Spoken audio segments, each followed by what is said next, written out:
O Senhor esteja convosco. Ele está no meio de nós. Proclamação do Evangelho de Jesus Cristo segundo Mateus. Glória a vós, Senhor. Naquele tempo, Jesus entrou na barca e seus discípulos o acompanharam. E eis que houve uma grande tempestade no mar, de modo que a barca estava sendo coberta pelas ondas. Jesus, porém, dormia. Os discípulos aproximaram-se e o acordaram, dizendo: Senhor, salva-nos, pois estamos perecendo. Jesus respondeu: Por que tendes tanto medo, homens de fracos na fé? Então, levantando-se, ameaçou os ventos e o mar, e se fez uma grande calmaria. Os homens ficaram admirados e diziam: Quem é este que até os ventos e o mar lhe obedecem? Palavra da salvação. Glória a vós, Senhor. Por favor, podem se sentar. Vocês que conosco nos acompanham pelo nosso canal no YouTube, o Mãe Piedade, permitam-me olhar atentamente para o Salmo 25, tendo como base o refrão que nós cantamos, refrão 3A. Tenho sempre vosso amor ante meus olhos. Tenho sempre o vosso amor ante meus olhos.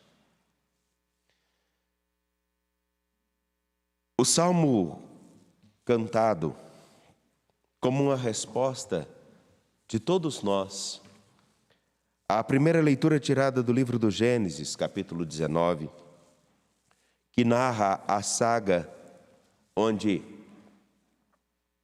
a mulher de Ló olha para trás, para Sodoma, que estava sendo destruída, e se torna uma estátua de sal. Ela é um indicativo muito claro de quão importante é esse salmo, esse refrão. Ter o Senhor sempre ante nossos olhos.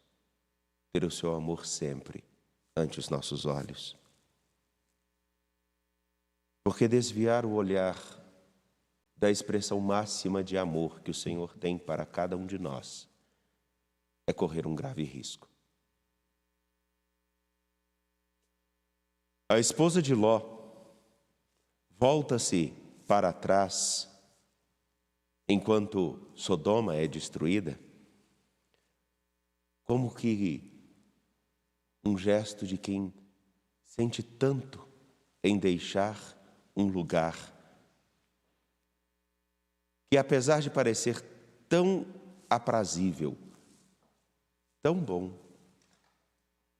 é marcado pela infidelidade, marcado pela incredulidade, marcado pela maldade.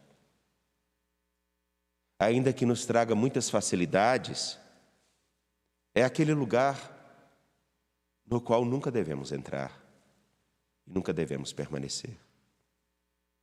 E que, infelizmente, algumas vezes, nós não temos forças por nós mesmos de lá sair, porque o nosso coração gosta de deleites, o nosso coração gosta da vaidade, o nosso coração gosta de estar fazendo somente a nossa vontade. Sodoma é esse o local, é esse o sinal de Sodoma, daquele lugar que nós não deveríamos querer ficar. Por isso, ter sempre o Senhor ante nossos olhos é importante para conseguirmos sair desse lugar de injustiça, de infidelidade, de maldade. lugar de pecado, um lugar de morte. E se não for por causa do amor imenso que nos é expresso naquele que dá a sua vida por nós na cruz, aquele ao qual nós chamamos de Senhor, aquele que nos faz filhos da luz, se nós não tivermos sempre o seu amor ante nossos olhos, correremos o risco sempre de voltar a ser o homem ou a mulher que simplesmente quer que as suas vontades, a qualquer preço, aconteçam. É aquele homem que é capaz de contribuir para o prejuízo de tantos, numa corrupção em pleno tempo de pandemia. É aquele que é capaz de justificar a violência simplesmente porque acredita que os bons merecem viver e os maus morrer. E se esquecem e ignoram que todos nós podemos também ser maus.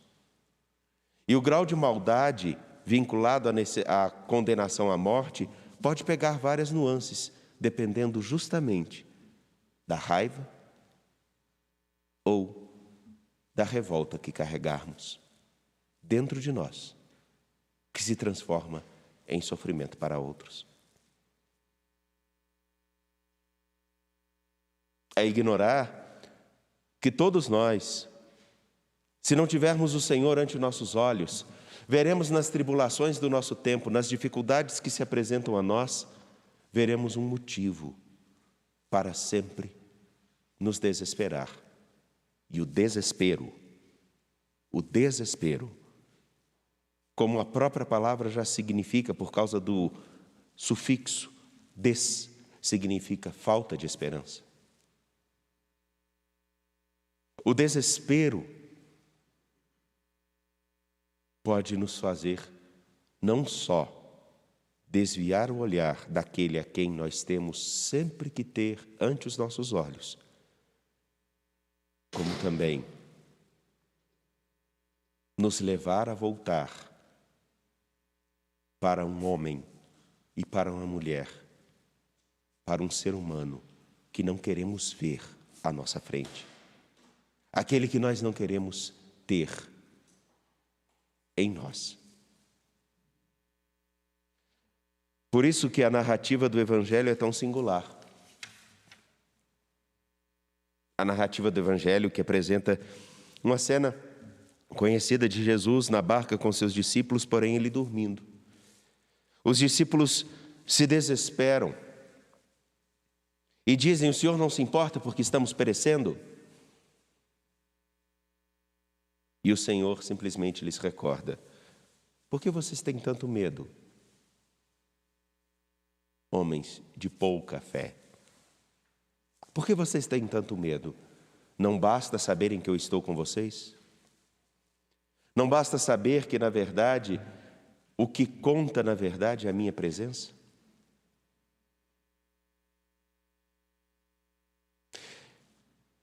Eu me lembro de uma cena muito interessante.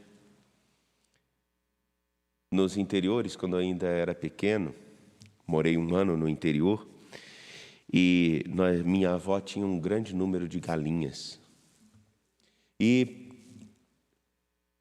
chegou um primo distante, o primo do primo do primo do primo do primo do primo, que a gente fala que é primo, próprio de Minas. Chegou uma criança lá, e ela morria de medo das galinhas. Não tinha problema nenhum ver uma cobra, mas as galinhas... Quando ele estava sozinho no terreiro e uma galinha passava, ele corria para dentro. Ele só não corria quando ele via ou a minha avó ou algum de nós perto. E ele ficava tranquilo. Somente o fato de estarmos lá já o dava segurança. Meus caros, minhas caras, essa imagem não é à toa.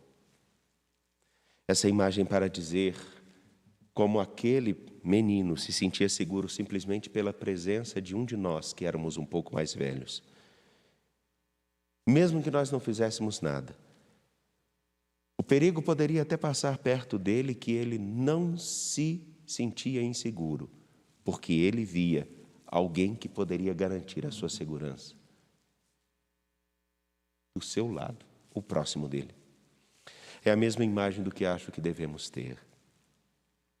Lembrar de ter o Senhor ante nossos olhos e sabermos que Ele, na verdade, é a nossa segurança, e se Ele é a nossa esperança, acreditar que deixar um lugar que não nos é favorável, que apesar de todas as aparentes alegrias, de todas as aparentes seguranças, na verdade faz com que nós sejamos cada vez menos tão bons quanto podemos, que é o que nós olhamos no nosso tempo presente.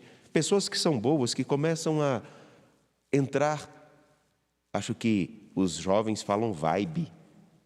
A Gorete, que lida muito com jovens, sabe disso. É vibe, Gorete? Não é, Emerson? Everson. É vibe, não é?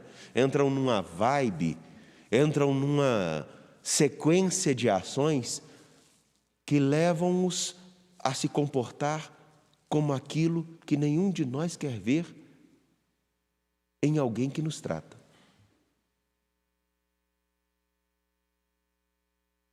Entram numa sequência de ações que contradizem o bem que nós dizemos querer construir e ver no mundo.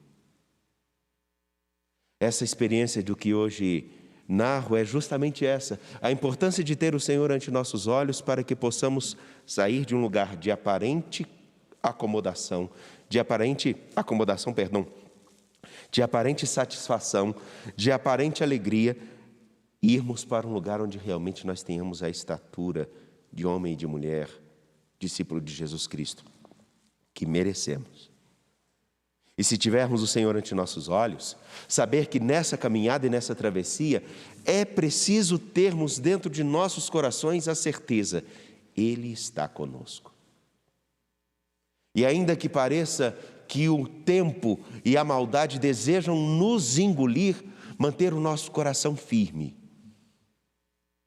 pelo que é reto e pelo que é justo. E como a imagem que eu dei, como uma criança que pode se sentir ameaçada por uma galinha.